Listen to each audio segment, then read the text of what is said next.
Welcome back, everybody. This is episode 2. How you doing today, Dana? Good, Isaiah. What'd you just say you wanted to talk about? Well, for starters, I said that this is not my podcasting outfit, that this was my Costco outfit. Yeah, but that's an everyday outfit. We're everyday kind of people. I mean, every day is different. Is it? I think so. I don't know about Unless that. we're living in a simulation. It's supposed to be 3 finger lengths away. Allegedly. You know what? I'm thinking about getting into like lipstick. What kind of lipstick?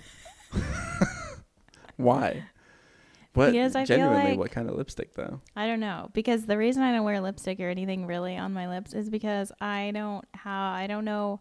Everything comes off.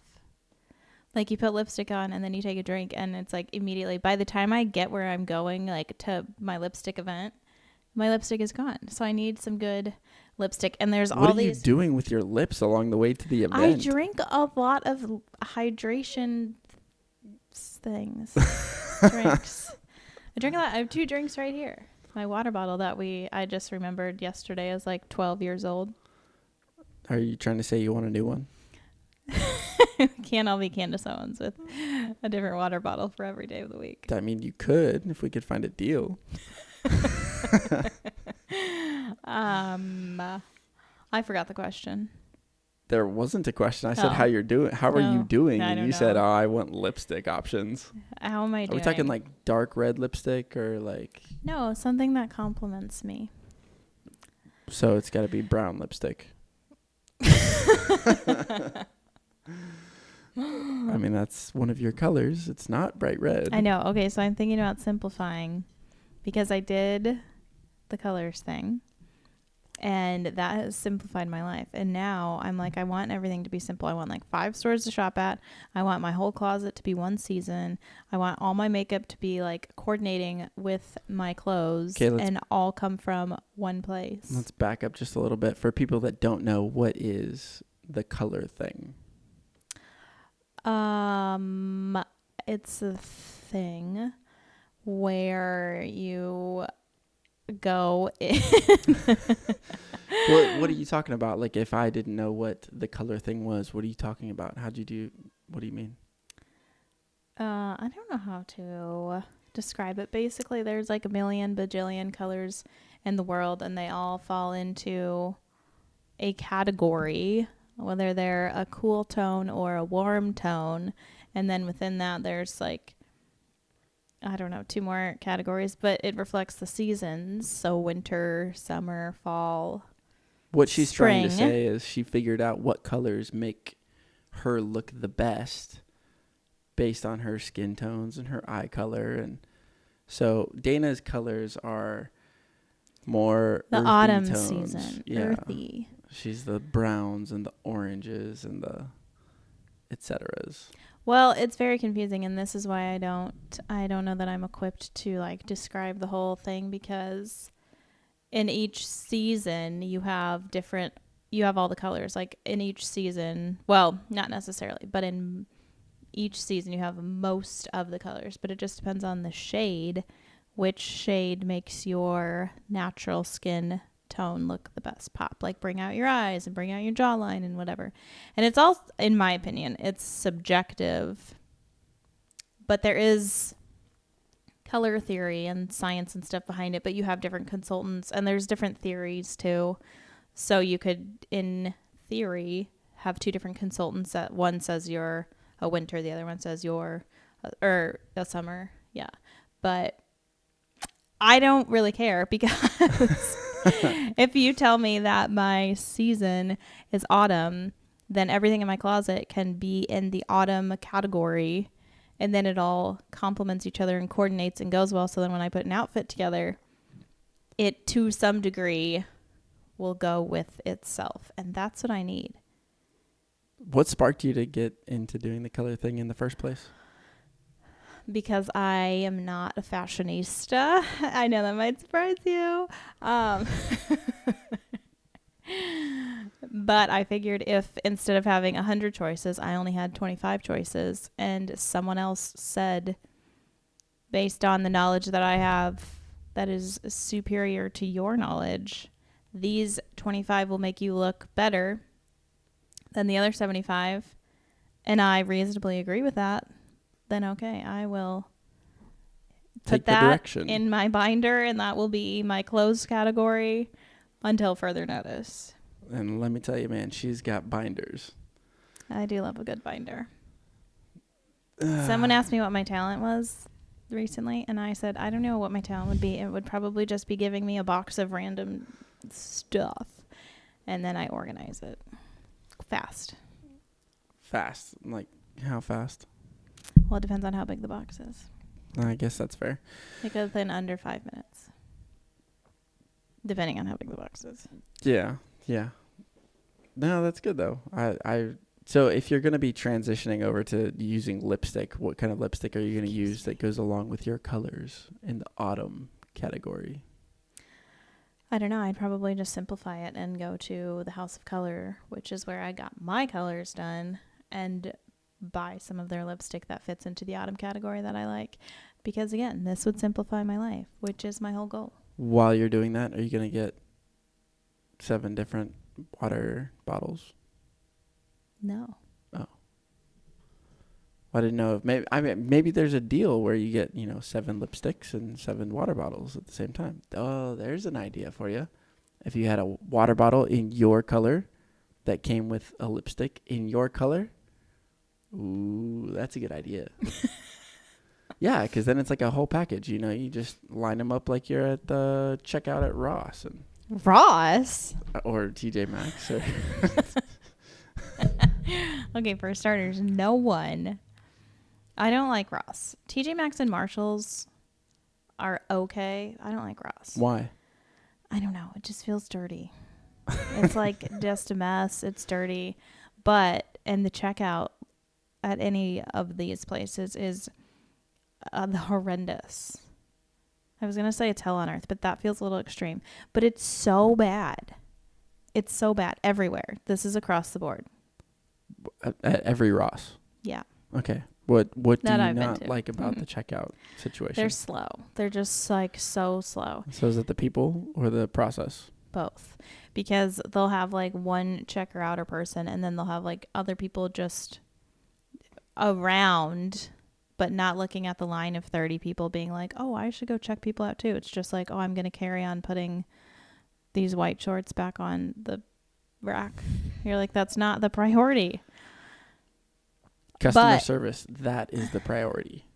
Yeah, they don't care. The other thing is, this I feel like at TJ Maxx and Marshalls is more of why the checkout process is so slow, because the people who work there, I'm generalizing, whatever. The people who work there either completely ignore you when you're checking out, like they talk to each other and it's like you don't even exist, or every single item you get, they're like, oh, that's cute.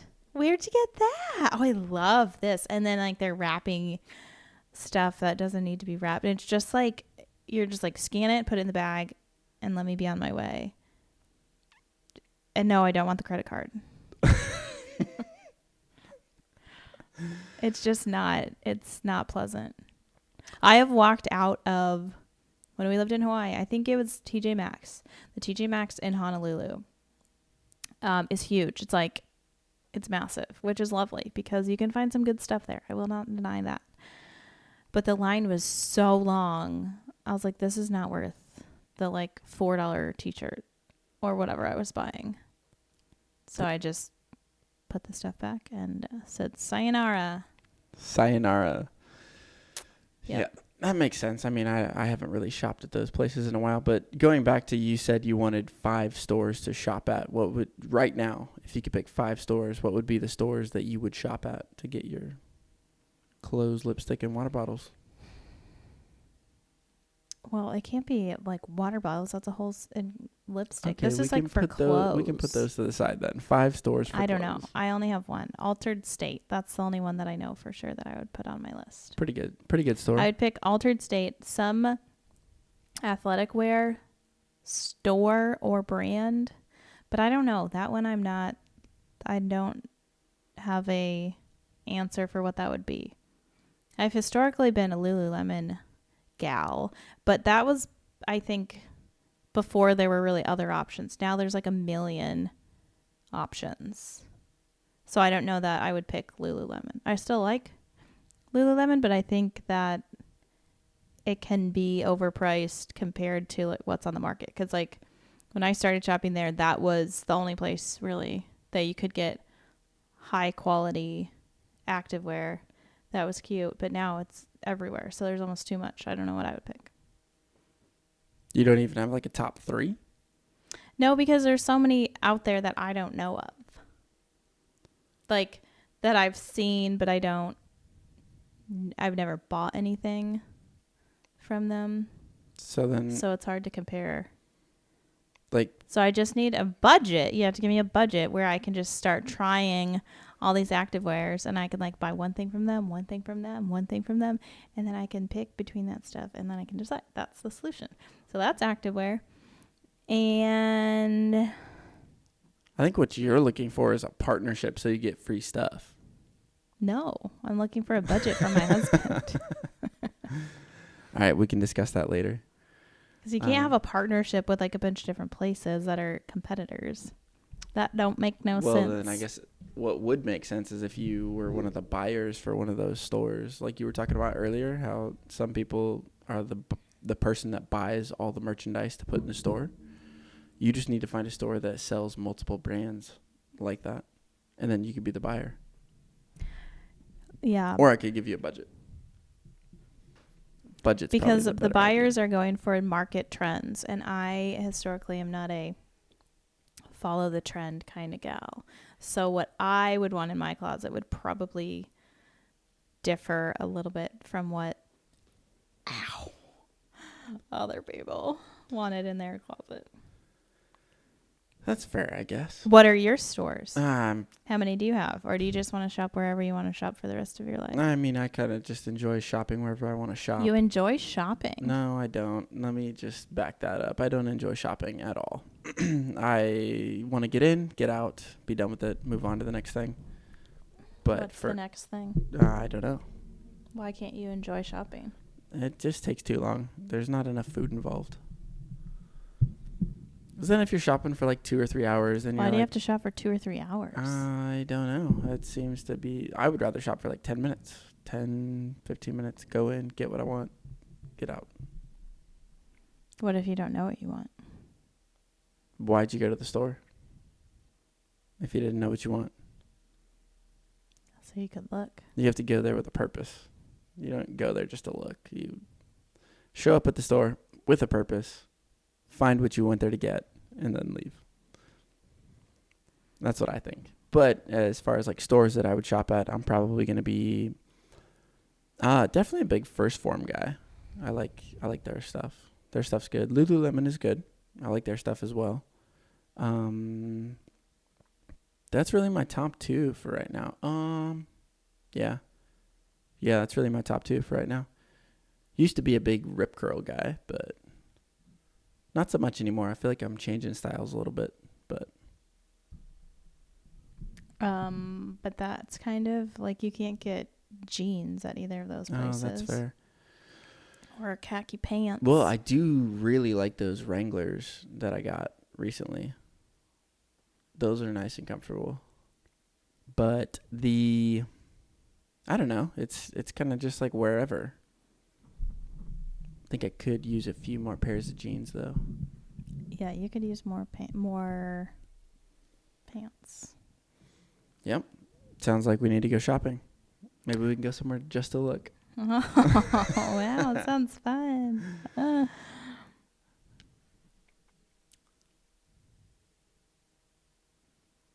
Now I feel like I'm put on the spot.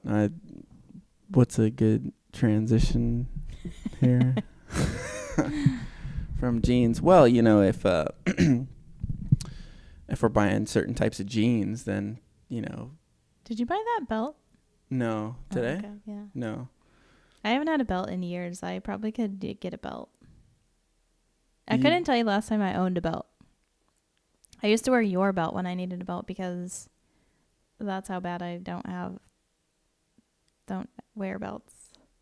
But I really need them because I'm like thick thighs. I think your thighs hold your pants up just fine. Yeah, they do. But then like my waist is so gappy that like sometimes you can see my underwear if I like. So I need a belt if I'm not careful. Then You know, you're because like never it's careful. like gappy in the back.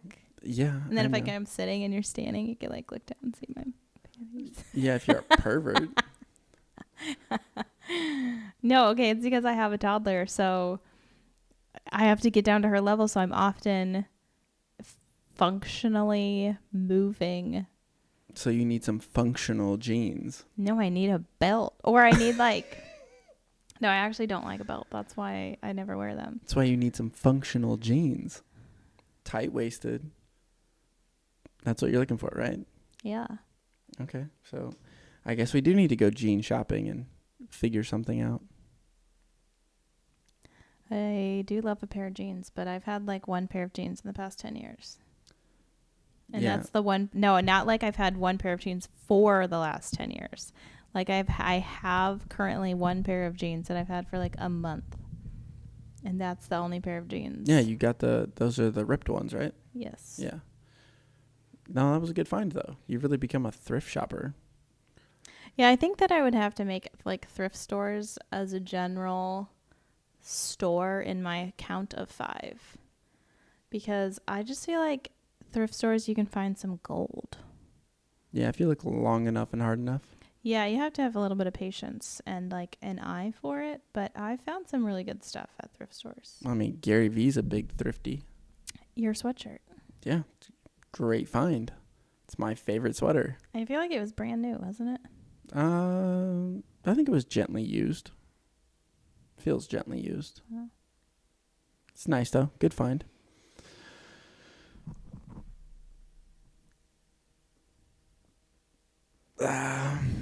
What's the next subject you want to discuss with me, Dana? How do you feel about being a dad? See, we took our hiatus because we had a baby who's now a toddler. And we're getting initiated into the having a child world, as we have been for the past year and a half. Yeah, almost. it definitely feels really different. I feel like I never sleep anymore. Even if I do sleep, I feel like I don't sleep enough. Why? I don't know. I just feel like I haven't slept since she was born. You have. Yeah, I watch you. You sleep a lot. Yeah. Well, I mean, girls and guys are different. You do things that I can't do. I mean, you operate on a lot less sleep than I do. Very, very well. I don't know about that. Before having a baby, I did an experiment on myself. Excuse me. This looks like it's missing a piece. It's not. The experiment was how much sleep do I, Dana, need? And my conclusion was that for maximal Dana efficiency in the world, I need 9 hours of sleep time. Sleeping, 9 hours. 8 is great. If I get 8, that's good. But I'm not 100%. If I'm at 7, I can survive. I can get through it, but it's not pretty. Anything less than 7, I'm just dead. So now being a mom, especially for the first year, when you get like maybe 4 hours of sleep, like actual sleep a night, maybe. It was not good. I lost many brain cells. Not that many. Yeah, a lot of them. No, she Gone didn't. with the wind. No. Yes. I have to dry scoop creatine when I remember just to get some of my brain cells back. But I don't remember. Some days if I'm meeting up with someone or I'm doing something that I need my brain to be on for, I'll take creatine in the morning and think like this should help. Dude, at my recent doctor's appointment, they asked me like what supplements I was taking. I said creatine, and they got really worried that I was going to damage my liver. They were like, "Oh, it's very dangerous taking creatine. You could seriously ruin your liver." Okay, you know what I thought about last night? This is actually controversial. I don't know that I should say it. Say it. Okay, so the doctors are worried about your liver, Mm-hmm. but then like they prescribe, what is it, a acetaminophen that's like actually bad for your liver? Yeah. It's like Tylenol and whatever. Mm-hmm. I feel like they would not be worried about that. If you're like, oh, I get a headache and I take Tylenol, they wouldn't be like, oh, your liver is going to be dying. But you tell them you're taking creatine and they have that reaction. Yeah, so what's it's like, the big difference? do you really care? Okay, so I was thinking about like pelvic floor therapy, how that's historically not covered by most insurances. Mm-hmm. Like, and if it is covered by your insurance, then there's like various steps that you would have to have, like other referrals and whatever from like a primary care physician to get to that point. Like you couldn't just go to a physical or a pelvic floor therapist and have that covered by insurance, generally speaking. But your pelvic floor for both men and women is very important. And so if you're trying to see a pelvic floor therapist, that's for a very good reason. Like it's connected to your core. It's like the foundation of your body. Mm-hmm. And then if you have an issue, it's also like you want to get that corrected so it can be preventative or whatever. And then I'm thinking like that's not covered, and neither is like traditional therapy Mm-hmm. where you talk to someone. Sometimes it can be, but it's like all these hoops you have to jump through.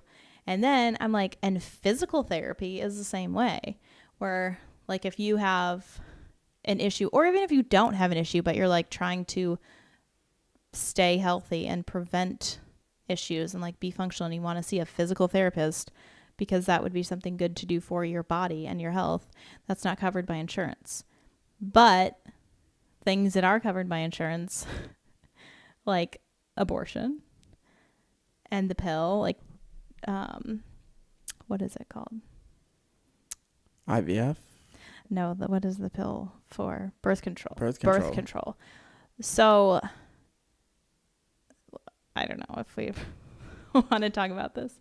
Send it. But it's just like when you're like literally trying to do things that are good for your body, that's not covered. But yeah, if like you, why isn't preventative medicine covered more often, and it's more like reactionary medicine's the only medicine that's covered? well, even like going to the core of like, I want to fix this problem, like the pelvic floor thing, that's the core of it. Or if you're like, I want to go see a therapist, like get to the bottom of whatever issue I'm having. Mm-hmm. Not that that's necessarily like always good, but like in a lot of ways, talking through things can be very healthy, but you don't have that option. But if you want to not have a baby, go murder your baby, then that's, I don't know, this is a little strong for. No, it's not. It's kind of toned down, honestly. You're just telling me your opinions. But I don't know. It's a good opinion. I mean, it's why is something major? Why is it okay to have some kind of like major surgery covered, but doing something that could have necessarily or possibly prevented that situation in the first place is not covered? I guess my thought is like, okay, now we have a baby. Mm-hmm. So like being on the other side, not that I had a different opinion before because I didn't, but like being on the other side of having a baby, thinking if I was in some situation where I didn't want to have the baby and I thought that was the best course of action, insurance is like, sure, yeah, come on in, we'll pay for that. Mm-hmm. And then after, because this happens a lot, you like are totally screwed up because you have like really no idea what that means, what that entails. And then now you have all of these like psychological problems, physical problems, because you still have to get the baby out of your body, and that's not untraumatic. Then insurance is not there to cover that trauma that they were so happy to pay for. And like, we'll fly you to a different state if you want to go to a different state to do it. Like, it's just so Messed up. So messed up. Yeah, it's really sad. I don't understand it either, and it's kind of an interesting thing to dive into as far as like the regulation goes. Like, how much government incentive is there behind something like that? Or how much financial incentive is there behind something like that? Not even governmental, just financial. Feels like a lot. I mean, Planned Parenthood is a huge organization. Yep. But I mean, I think it's just like you think that health care is for your health. When you get sick, then it's like, oh, I need to go to the doctor because they'll help me get healthy, which like sometimes is true, and sometimes you need to go to the doctor. Mm-hmm. And that makes sense to like get healthy. I've been there where I've just like sick for a month and then I go to the doctor and get an antibiotic and like, Yeah, there's a lot great. of positives to modern medicine. But when you think about like trying to be healthy without being sick first, then it's like, no, we have no use for that. Oh yeah, it's not a good business model. If you don't have sick people, you can't treat them. Yeah, so it's just... Is that mindset what is that mindset a symptom of though? Like, how do you fix that? How do you get society to a place where we're focused more on keeping people healthy and doing the right things beforehand before it becomes a major problem? How do you change that? I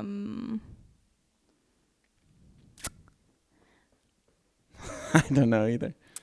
I mean, I think it's, you have to have a society of good, Ethical and people. not evil.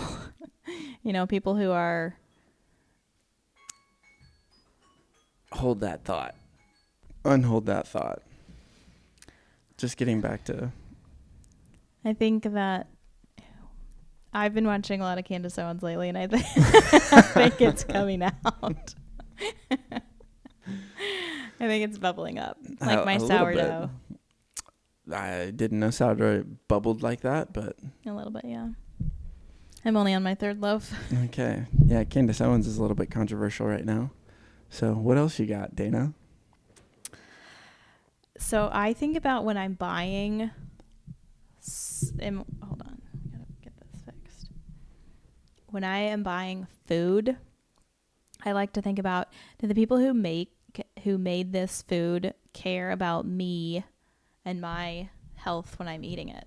So like Ben and Jerry's, for example, people love Ben and Jerry's, and I cannot. Like, I literally one time post breakup, like sad night, went to the store for ice cream. I was like, I'm just going to go to the store. And I love ice cream. I eat ice cream like every day. Not every day, but like a lot of days. And I went to the store all sad, like, I'm going to get ice cream and I'm just going to get Ben and Jerry's and like be that sad girl. And I went to the store and I can't not look at the nutrition label, and I couldn't do it. I could not do it because it's like 10,000 calories for a freaking pint.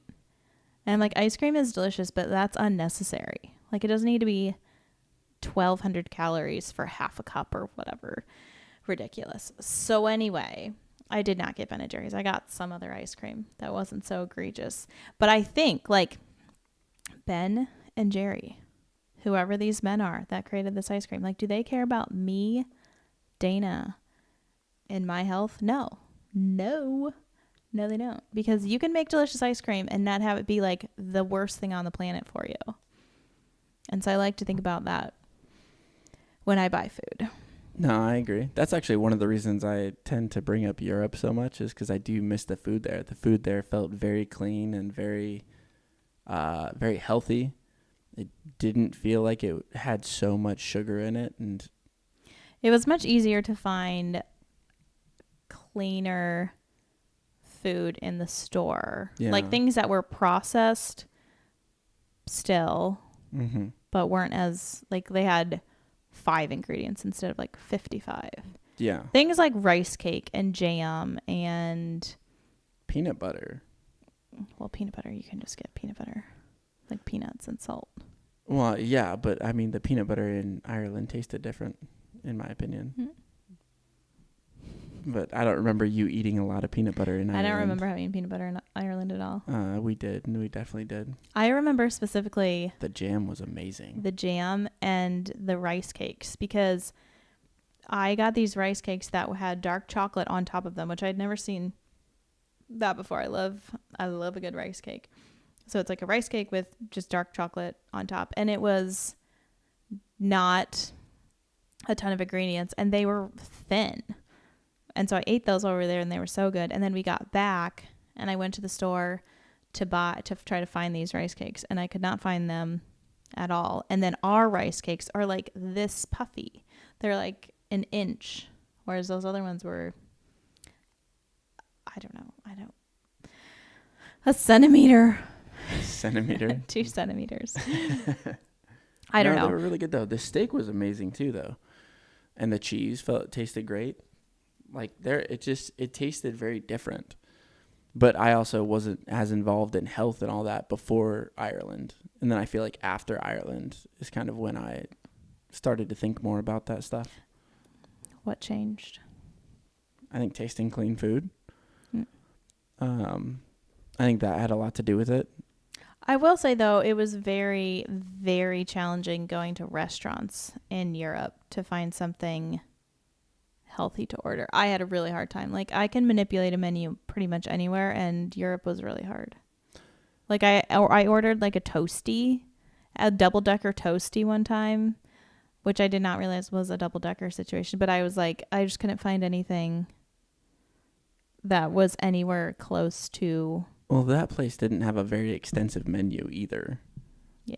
Like, they had, like, 5 things on the menu. I feel like they're not big on protein, though. Like, it's lots of breads and carbohydrate stuff, which arguably is not as bad because there's not as many preservatives and additives and all that stuff. So it's like you can eat it, so it's not bad, but it's still like you need protein. Yeah, that makes sense. Well, I mean, that's another thing too. Like, I wasn't big on protein before Ireland, and then I feel like after Ireland that changed a lot. But I mean, we were eating steak like every day, and we went to the Chasing Bowl a ton. A restaurant in Ireland. Yeah, it's a great restaurant. Fantastic pub. What? Sorry, what? What did you say? It was a fantastic pub. Oh, okay. That's not what it sounded like. No, it was a good time. But I mean, do you think that Europe was the most interesting thing that you have done? It was one of them. Yeah, it was one of them. Why? Because I bring it up a lot? Yeah. Yeah. Well, I mean, no, I don't know. I guess I've done a lot of other interesting things too. Most people haven't lived in California either, or Hawaii. That's true. Multiple times. So, I mean, I guess that one is interesting. Like dude, when we were getting the food delivered to the house, in Hawaii. Oh, the FarmLink? Yeah, FarmLink. That food was really great too. Yeah, I liked that setup. The organ meat was awesome. I want to get something like that here. Yeah. I actually just downloaded the Kroger app to see if like that's worth anything. Probably not. That stuff's going to be all processed. Well, like it's the same as going to Publix. Yeah, I know. I would like to find something similar to FarmLink though, where you can get like deer meat and that's beef. But yeah, I would like that too, but I don't think it's going to be like a deliver your groceries. Yeah, that's probably true. Situation, but I do think that we could find a local meat source. I think that we should. I agree.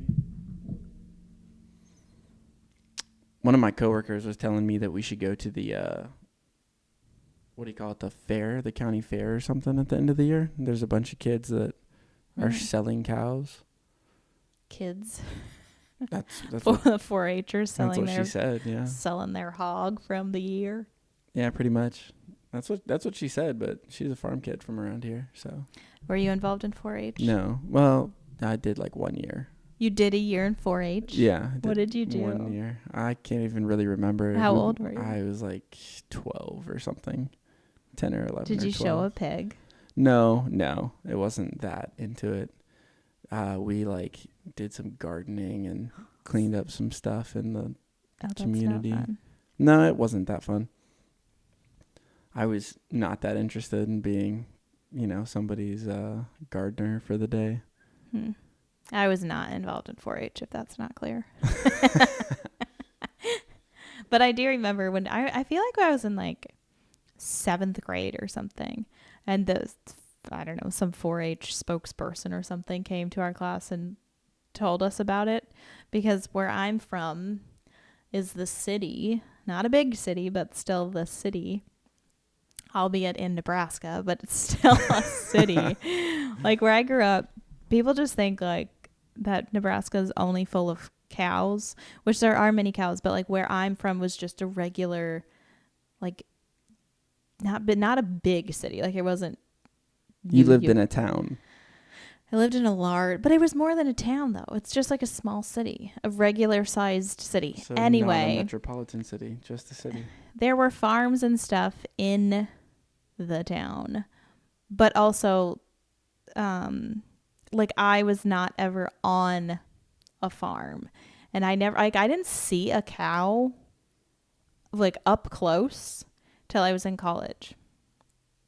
I don't think. Was that in your equestrian class?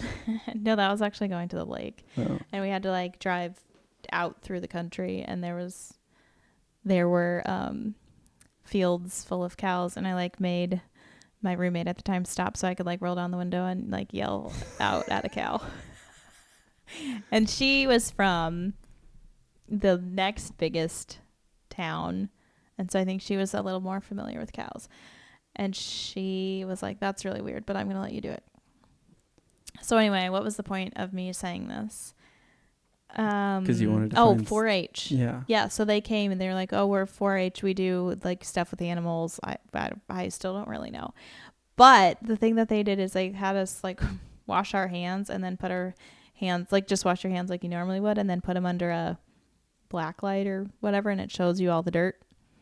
And then it was like, okay, now go wash your hands this way and like scrub them really good and do that.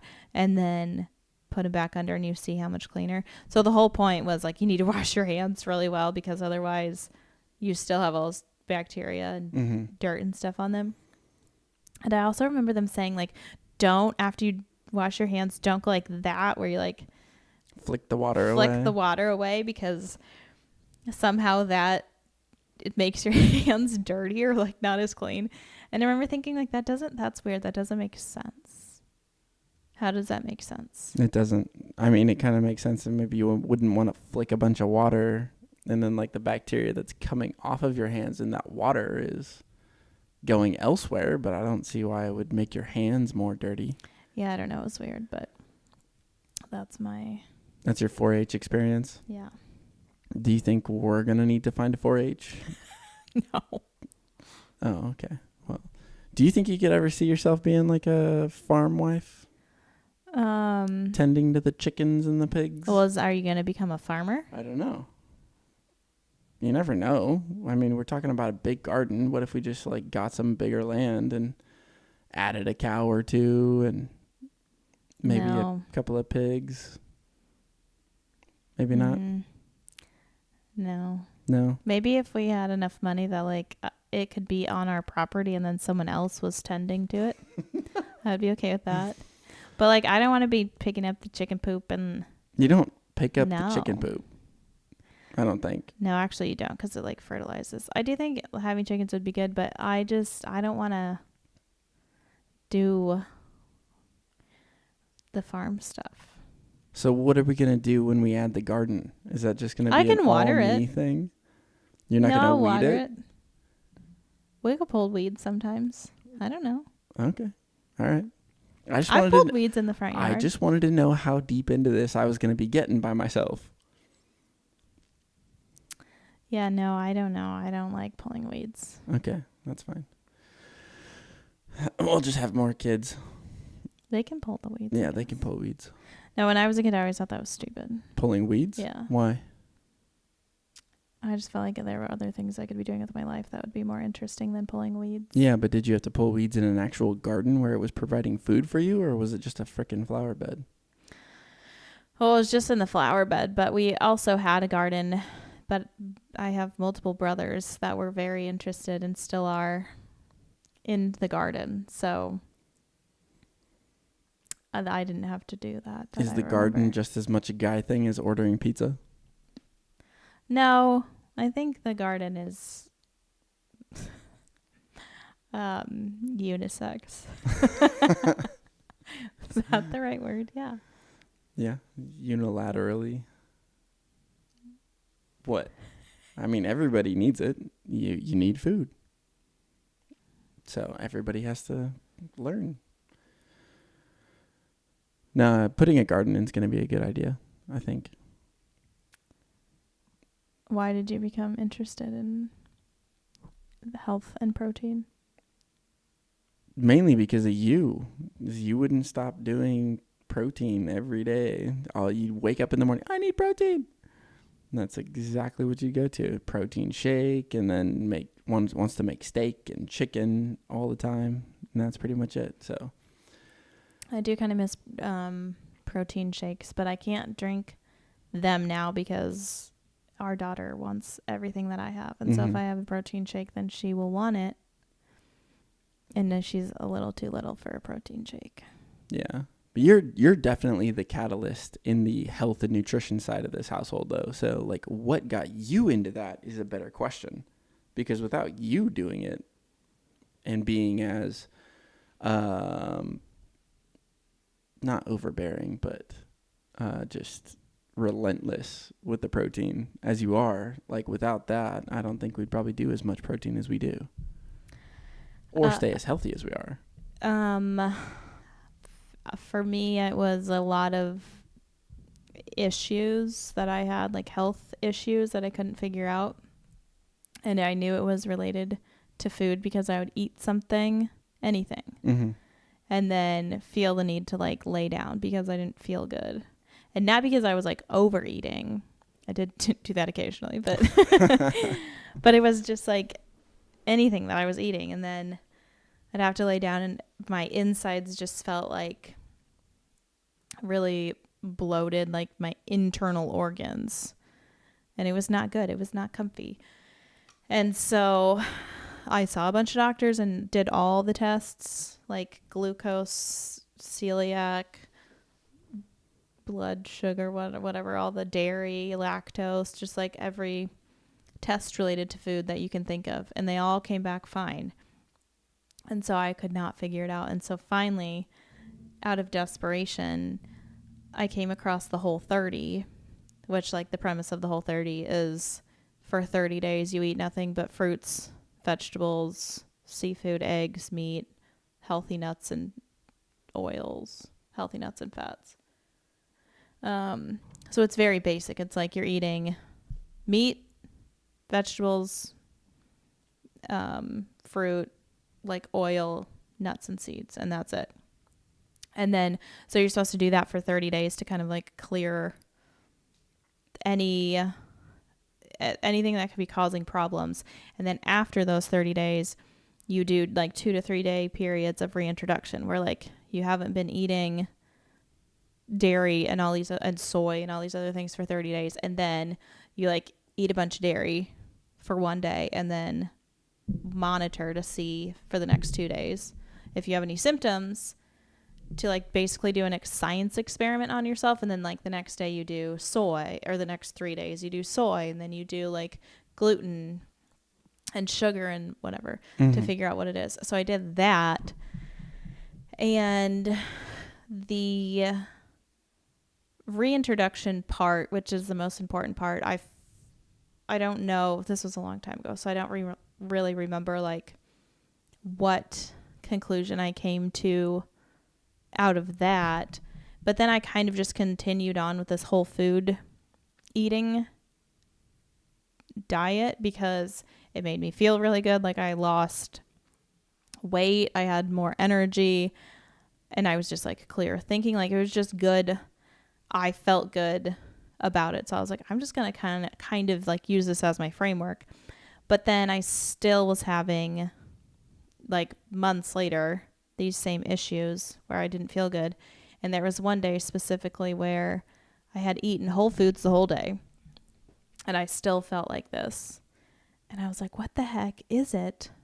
Like it's none of those things, but what's something else that I'm doing? And I realized that I was putting garlic on my vegetables like all the time, multiple times a day. Every time I'd cook vegetables, basically there was garlic or meat. And so then I went down that rabbit hole of like, okay, what is garlic and what does that mean?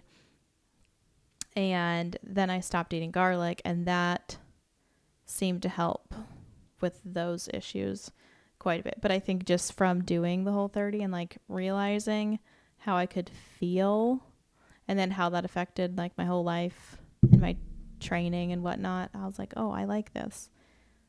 So it's very challenging, I think, to upkeep that. And the Whole30 is not meant to be like, you're not supposed to do that forever, because there are many, like, that's saying you can't eat cheese forever, and that's not the point. The point is just to see, like, does cheese bother me? And if it does, then yeah, maybe stop eating it. But if it doesn't, then you can bring it back into your diet if you want. But it takes a lot of planning and forethought, and so it can be hard to do, like, long term. So when I met you, I like really needed you to be on board because it's not an easy thing to do. Like when you go to the store, you have to check every label. And when you eat out at restaurants, like you have to be very specific with what you want. So like if we're not on the same page about that, then it's just way too easy to be like, oh, and now we're eating tortillas and cake and Doritos and chips and...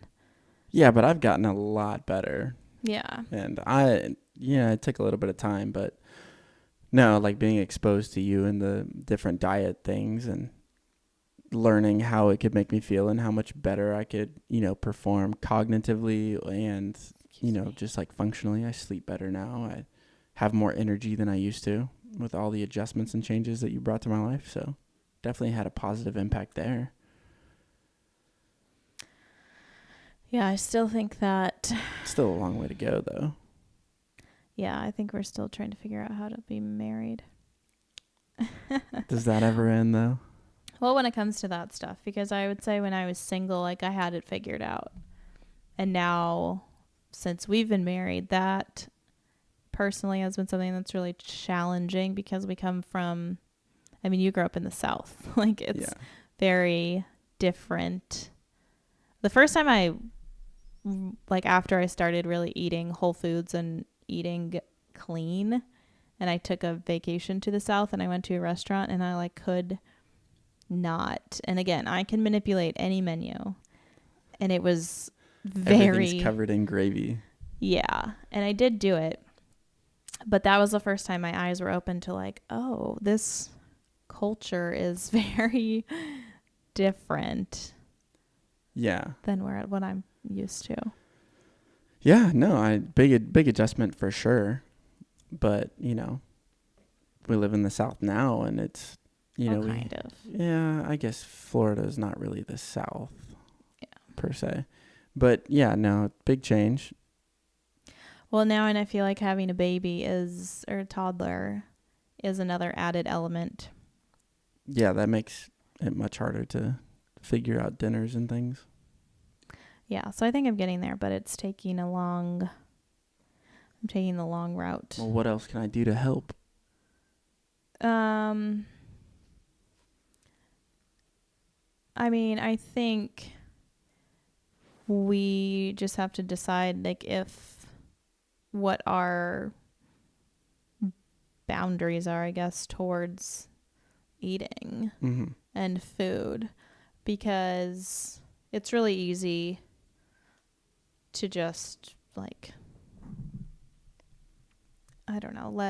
little things creep in, and then all of a sudden you have the bulk of your food is not whole, or the bulk of your plate is not whole foods based.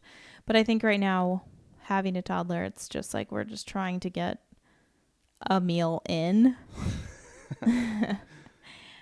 And so that's been challenging. Yeah. But, I mean, you do a really good job of planning meals and making, healthy muffins and homemade sourdough. The sourdough thing has been really interesting. I think I'm slowly figuring it out, but this is the past 2 weeks. I've finally been oh, okay, this is how it can work for me. Because again, when I was single, I had to take time to figure out how that worked for me too, but it was easy because it's just me. Now I have other people's taste profiles and eating preferences and stuff to take into account. and then you have just less realistic time and It's like the real Amazing Race. something like that. Now, what was it? How'd you end up in the sourdough thing? Because, like, I'm serious. I've never really been a fan of sourdough my entire life until you started making it the past couple of days. Well, sourdough is all the rage on the internet. So, like, I feel like everyone's making sourdough. So I was not going to jump on board that train. But then my friend Jamie, she got into making sourdough. And I was just like, I love hearing about your sourdough. And then she encouraged me to give it a go. And so I was like, sure, I'll do it. I'll try it. And then I think like getting the hang of it, because the first loaf was very overwhelming. And I mean, again, I've only done 3, but it is getting easier to do. And I think that it's worth the effort. And I have the ability to do it. Like, I'm home to tend to it. So that was probably the big thing. And then tangentially, I was at the library and I randomly grabbed this book that was called what was it called? The Modern Pioneer Woman? Yes, I think. The Modern Pioneer, something like that. And this lady, I don't know who she is. I think she has a YouTube channel and she's like big on the internet, but I have no idea. I just saw it at the library and I checked it out, which I should recheck that book out because I had to send it back. The Modern Pioneer. So yeah, just like getting back to the basics. And her premise with all this stuff, including sourdough, is that it takes time, but it's not like a bunch of your time. It's like sourdough, like you feed the starter in the morning and then you don't do anything until the next day, but you have to wait that time. But in that period of time, it's like the food is doing what it needs to do versus you putting a lot of effort into one thing. Yeah. So it's kind of like making itself. Yeah. And so basically, like, you just have to have patience, but it's easy to do. So like I made sauerkraut, which was really easy, and then I've started the sourdough, and I feel like I'm getting into developing menus. But other stuff in her book was like roasting a whole chicken instead of buying like chicken wings or chicken thighs. It's like you roast the whole chicken and then you can use the bones to make bone broth, and then you can use the broth to make a soup. And so you're like using all of the things. And so I think that, I don't know, I just want to go down that route of like our garden where we can grow peppers and then we have everlasting peppers. We need a compost thing so we can start putting the eggshells and whatnot into that so we can have good fertilized soil. Yeah, that's true. Yeah. So we're going to have to figure that out.